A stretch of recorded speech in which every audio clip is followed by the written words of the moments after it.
ശബരിമല സ്വർണ്ണക്കൊള്ള പാരഡി ഗാനത്തിനെതിരെയുള്ള പരാതിയിൽ പോലീസ് കേസെടുത്തേക്കും. ഭക്തരുടെ വികാരത്തെ വ്രണപ്പെടുത്തിയെന്നാരോപിച്ചുള്ള പരാതി സംസ്ഥാന പോലീസ് മേധാവി ADGPക്ക് കൈമാറി. പ്രാഥമിക അന്വേഷണത്തിന് സൈബർ SP ചുമതലപ്പെടുത്തി. തിരുവാഭരണപാത സംരക്ഷണ സമിതിയുടെ പരാതിയിലാണ് നടപടി. കേസെടുക്കാനുള്ള നീക്കത്തിനെതിരെ കോൺഗ്രസ് വിമർശനവുമായി രംഗത്തെത്തി. AICC ജനറൽ സെക്രട്ടറി KC വേണുഗോപാലിന്റെ പ്രതികരണത്തിലേക്ക് ആദ്യം. ഇതൊക്കെ അതിനൊക്കെ മറുപടി അറിയിക്കുന്ന കാര്യമാണ്. തെരഞ്ഞെടുപ്പിൽ തോറ്റതിന് യഥാർത്ഥ കാരണം കണ്ടുപിടിക്കണം. എന്തുകൊണ്ടാണ് തോറ്റത് അത് കണ്ടുപിടിക്കാതെ പല പാട്ട് എഴുതിയ കുട്ടികളെയൊക്കെ കണ്ടുപിടിച്ചിട്ട് കേസെടുക്കാൻ മെനക്കെട്ടാൽ ഇതൊക്കെ പ്ലാൻ ചെയ്ത് ഇവരുടെ എല്ലാ ശ്രമങ്ങളും വീണ്ടും വീണ്ടും കുഴിയിലേക്ക് വീഴുന്ന രീതിയിലാണ്. അത്രേ അക്കാര്യത്തിൽ എനിക്ക് പറയാനുള്ളൂ.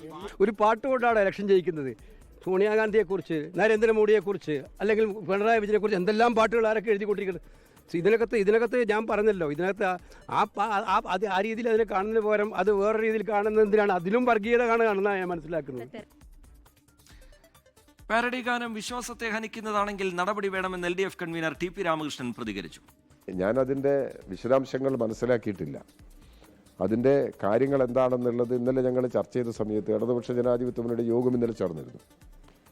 അപ്പം വിവിധ പ്രശ്നങ്ങളെല്ലാം വന്നിട്ടുണ്ടെങ്കിൽ ഈ വിഷയം ആ നിലയിൽ ഞങ്ങൾ ആലോചനയിൽ വന്നിട്ടില്ല. അപ്പോൾ വിശ്വാസത്തെ ഹനിക്കുന്ന നിലയിലാണ് ഈ പാരഡി വന്നതെങ്കിൽ സ്വാഭാവികമായിട്ടും അത് പരിശോധിക്കേണ്ടതാണ്. ഷിജോ കുര്യൻ പത്തനംതിട്ടയിൽ നിന്ന് വിവരങ്ങളുമായി ചേരുന്നുണ്ട്. ഷിജോ, ആവിഷ്കാര സ്വാതന്ത്ര്യവുമായി ബന്ധപ്പെട്ട് നേരത്തെ പല വിഷയങ്ങളിലായി CPIM നേതൃത്വം സ്വീകരിച്ച സമീപനം നമുക്ക് മുമ്പിലുണ്ട്. അതിനിടയിൽ ഈ പാരഡി ഗാനത്തിനെതിരെ നിയമ നടപടി സ്വീകരിക്കുന്ന നിലയിലേക്കാണ് പോകുന്നതെങ്കിൽ രാഷ്ട്രീയമായി മറുപടി പറയേണ്ട ഒരു നിലയിലേക്കത് പാർട്ടിയെ കൊണ്ടുവന്ന് എത്തിക്കുമല്ലോ. ഇപ്പോൾ തന്നെ പ്രതിപക്ഷം വിമർശനം ഉന്നയിച്ച് തുടങ്ങിക്കഴിഞ്ഞു. ഷിജോ കുര്യൻ. TK, ഇപ്പോൾ തന്നെ അത് രാഷ്ട്രീയമായിട്ട് മറുപടി പറയേണ്ട വിഷയമായിട്ട് മാറിയിട്ടുണ്ട്. ശബരിമല സ്വർണ്ണക്കൊള്ളയുമായി ബന്ധപ്പെട്ടുകൊണ്ട് അതിനെതിരെ ഒരു പാരഡി ഗാനം ഇറങ്ങുന്നു. അതിനെ ആവിഷ്കാര സ്വാതന്ത്ര്യം എന്ന് പറഞ്ഞുകൊണ്ട് അതിനെ ആ രീതിയിൽ കണ്ടാൽ ഈ വലിയ വിവാദത്തിലേക്കൊന്നും പോകേണ്ടതില്ല. അതിനെ ഒരു ആവിഷ്കാര സ്വാതന്ത്ര്യം മാത്രമായി കണ്ടാൽ മതി, അതിനെ ഒരു ആക്ഷേപഹാസ്യമായി മാത്രം കണ്ടാൽ മതി.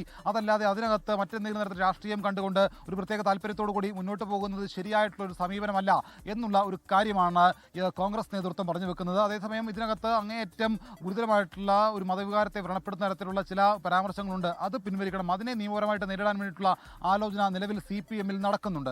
ഇത് വലിയ തരത്തിൽ മതവികാരത്തെ വ്രണപ്പെടുത്തുന്ന ഒരു പാരഡി ഗാനമാണ്. ഇത് സാധാരണ നിലയിൽ അയ്യപ്പനെയും അയ്യപ്പ വിശ്വാസികളെയും ശബരിമലയെയും പലതരത്തിൽ അവിടുത്തെ വിശ്വാസത്തെയും ഹനിക്കുന്ന തരത്തിൽ ഉണ്ടാക്കുന്ന ഒരു പാരഡി ഗാനമാണ്. അതിനെ നിയമപരമായിട്ട് തന്നെ നേരിടും എന്നുള്ള കാര്യമാണ് നിലവിൽ CPM കേന്ദ്രങ്ങൾ നൽകുന്നത്. ഇന്നലെ തന്നെ CPM-ന്റെ പത്തനംതിട്ട ജില്ലാ സെക്രട്ടറി രാജു അബ്രഹാമും പറഞ്ഞിരുന്നു, ഇത് മതവികാരത്തെ വ്രണപ്പെടുത്തുന്നതാണ്, അങ്ങനെയെങ്കിൽ ഒരു തരത്തിലും ഇതിനെ അംഗീകരിക്കാൻ കഴിയില്ല എന്നുള്ള കാര്യങ്ങൾ പറഞ്ഞിരുന്നു. അതേസമയം ശബരിമല സംരക്ഷണ ഈ പറയുന്ന നമുക്കറിയാം തിരുവാഭരണ സംരക്ഷണ സമിതിയുടെ സംസ്ഥാന ജനറൽ സെക്രട്ടറി എന്ന് പറയുന്ന പ്രസാദ് കുഴിക്കാല തന്നെ പറഞ്ഞൊരു കാര്യമുണ്ട്, ഒരു തരത്തിലും ഇതിനെ അംഗീകരിക്കാൻ കഴിയില്ല, നിയമപരമായിട്ട് മുന്നോട്ട് പോകും. ഇന്നലെ സംസ്ഥാന പോലീസ് മേധാവിക്ക് പ്രസാദ് കുഴിക്കാല പരാതി കൊടുത്തിരുന്നു. സംസ്ഥാന പോലീസ് മേധാവി അത് ADGPക്ക് പരാതി കൈമാറുകയാണ് ചെയ്തത്.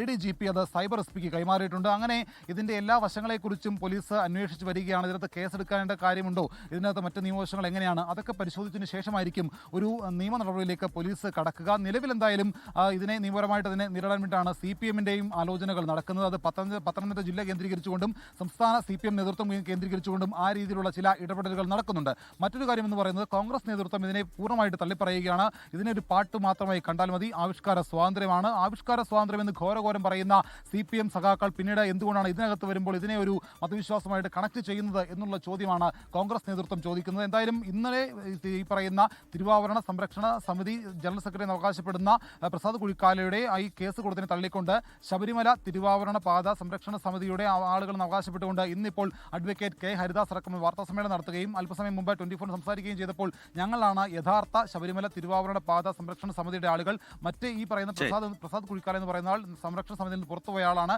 ആ കക്ഷി ഇപ്പോൾ കേസ് കൊടുത്തതിന് പിന്നിൽ രാഷ്ട്രീയ ലക്ഷ്യങ്ങളുണ്ട് എന്നാണ് അവർ പറയുന്നത്. എന്തായാലും ഇത് വരും ദിവസങ്ങളിലും കൂടുതൽ നിയമ പോരാട്ടത്തിലേക്ക് പോകുമെന്നുള്ള കാര്യം തീർച്ചയാണ്. ലോകത്തെവിടെയായാലും ഏത് സമയത്തും 24 വാർത്തകളും ഓഗ്മെന്റഡ് റിയാലിറ്റി പാക്കേജുകളും എക്സ്പ്ലെയിനറുകളും വിശദമായി കാണാൻ ഞങ്ങളുടെ YouTube ചാനൽ നിങ്ങൾക്ക് സബ്സ്ക്രൈബ് ചെയ്യാം.